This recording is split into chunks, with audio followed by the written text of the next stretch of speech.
अरे भाई उषा, आज इतना जल्दी उठना कैसे हुआ? आज तो रविवार है और दिनेश देविका भी घर ही है।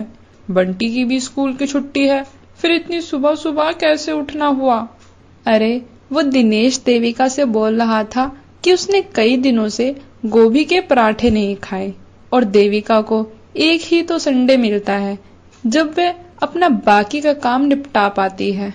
तो मैंने सोचा कि दिनेश के उठने से पहले ही बना देती हूँ ताकि नाश्ते में मैं उसे दे दूंगी। और बंटी ने भी मूंग की दाल का हलवा खाने की फरमाइश की है, तो मैंने सोचा कि वह भी बना ही देती हूँ। अरे वो तो ठीक है उषा, लेकिन तुम अपनी सेहत का भी ख्याल रखा किया करो। सुबह सुबह उठकर सारा काम करने लग जाती हो। कोई बात नहीं जी, बच्चों की खुशी में ही तो मेरी खुशी है। और वैसे भी आप तो जानते ही हैं कि मुझे घर का काम करने की आदत है। अच्छा, अब आप बैठो, मैं आपके लिए अच्छी सी अदरक वाली चाय बना के लाती हूँ। एक संपूर्ण गृहिणी, एक अच्छी पत्नी, एक अच्छी माँ और दादी, और साथ में ही एक अच्छी सास, सभी रूप उषा में दिखाई देते थे। अपनों से ज्यादा दूसरों का ख्याल रखना, सारा दिन अपने से ज्यादा दूसरों के बारे में सोचना उषा की तो शुरू से ही आदत थी। देविका की शादी को 12 साल हो गए थे। उसका एक बेटा भी था, बंटी, जो कि 8 साल का हो जाता है। बंटी अपनी माँ से ज्यादा दादी के पास रहना पसंद करता है, क्योंकि देविका शुरू से ही एक वर्किंग वूमेन थी, इसलिए उषा ने ही घर को संभाला हुआ था। उषा की वजह से ही देविका अपनी सारी जिम्मेवारियों से बची हुई थी। अरे देविका, मैं कल से ही अपना वेटिंग मशीन ढूंढ रहा हूँ, मुझे कहीं दिखाई नहीं दे रहा। दिनेश, मैं एक्सरसाइज कर रही हूँ। तुम्हें पता तो है कि मुझे एक ही संडे मिलता है जब मैं खुद पे ध्यान दे पाती हूँ। प्लीज आप खुद ढूंढ लो ना। अरे मैंने ढूंढा पर मुझे मिल नहीं रहा, इसलिए मैंने तुमसे पूछा है।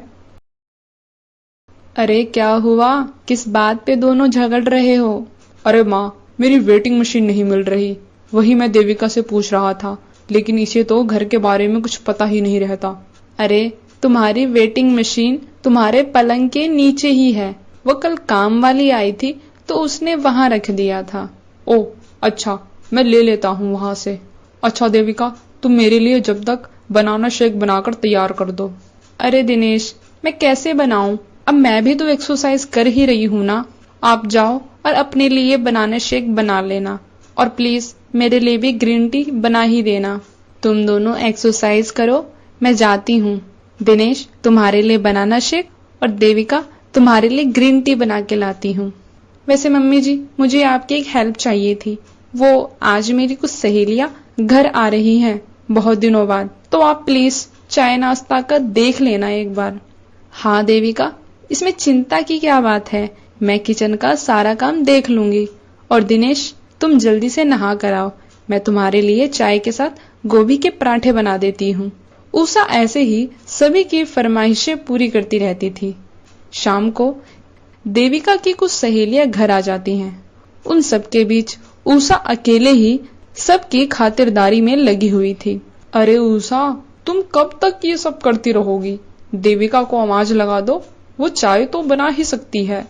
अरे नहीं, कोई बात नहीं, मैं कर लूंगी। उसे अपनी सहेलियों के साथ बैठने दो, ऐसे सबके बीच उठाना ठीक नहीं रहेगा। और वो भी तो मेरी बेटी ही है। कोई बात नहीं, मैं बना दूंगी। चाय नाश्ता बनाने के बाद उषा ट्रे लेकर जाती है। जैसे ही वह हॉल में पहुंचती है तो उसके पैर रुक जाते हैं और उसकी आंखों से आंसू आने लग जाते हैं। यार, मेरी सास तो घर का एक काम नहीं करती है, सारा दिन मुझसे ही काम करवाती रहती है। इतना काम करने के बाद भी उन काम में 10 कमी और निकाल देती है। सच बताऊं देविका, इस बुढ़िया से तो मैं परेशान हो गई हूँ। पर तेरा सही है, तुझे तो सही मजे हैं। तेरी सास तो सारा दिन घर का काम करती रहती है। अरे हाँ, मेरी सास सही है। मेरी सास का क्या है, 2 तारीफ कर दो, 2 मीठी बात बोल दो तो दिन रात घर का काम ही करती रहेगी। उषा अपने आंसू पोंछते हुए नाश्ता लेकर पहुंचती है। बहू, और कुछ चाहिए होगा तो मुझे आवाज लगा दियो। अगले दिन, अरे माँ, ये बैग लेकर कहाँ जा रही हो?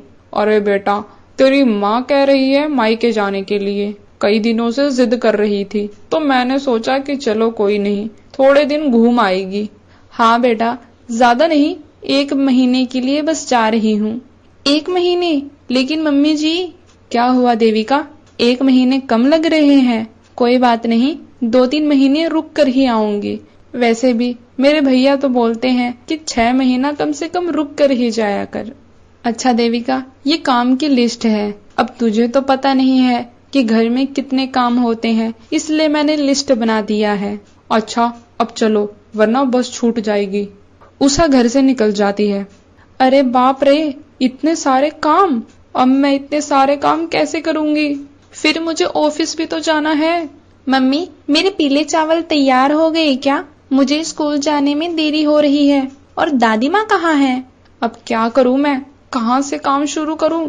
दिनेश, मैं इतना सारा काम कैसे करूंगी? मैंने तो घर का कभी काम किया ही नहीं है, और मम्मी जी ने मुझे ऐसे अकेला यहाँ छोड़ दिया। अब मैं क्या करूंगी? देविका जोर जोर के रोने लगती है। इतने में घर की बेल बज जाती है।